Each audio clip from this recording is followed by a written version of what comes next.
Inventory valuation can make or break a company. It is absolutely essential that the valuation method you choose aligns with the needs of your specific business and the industry it serves. In this video, we will introduce one valuation type known as the specific identification method. Let's now answer the question, what is the specific identification method? The specific identification inventory valuation method is used to track each and every item in your inventory individually. This includes the time it enters the inventory until the time it leaves it. Let's not get confused here. Specific identification is different from LIFO and FIFO.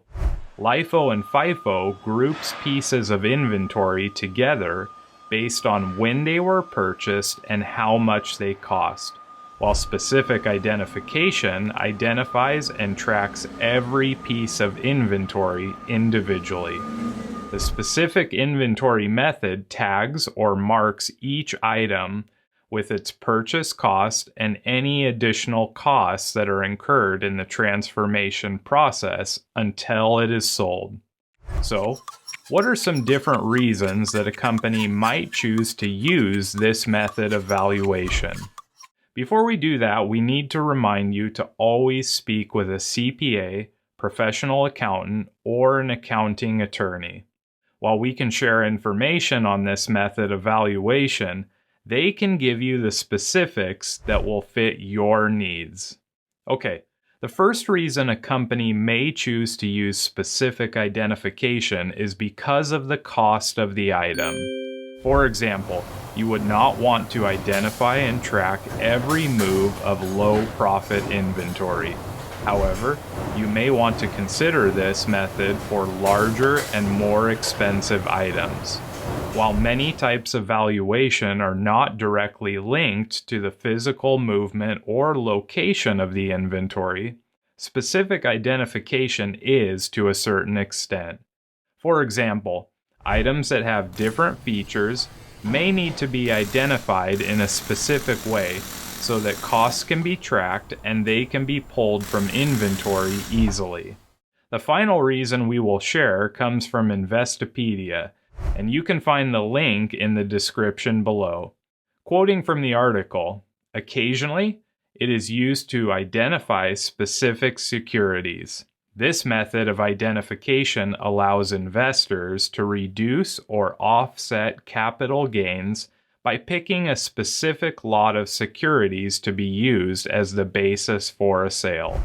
One last thing to note about the specific identification is that this form of inventory valuation takes much more work to keep information organized and trackable.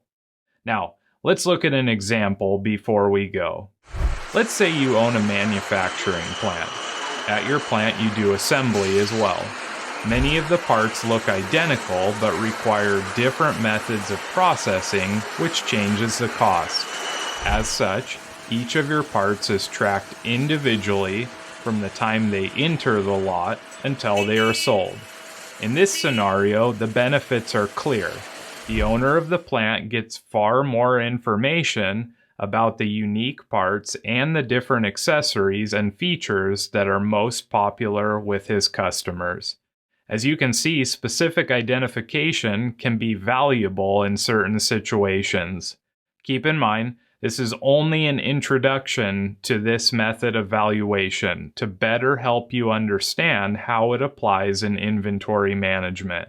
With that being said, we won't dig into specifics of this specific identification method just yet.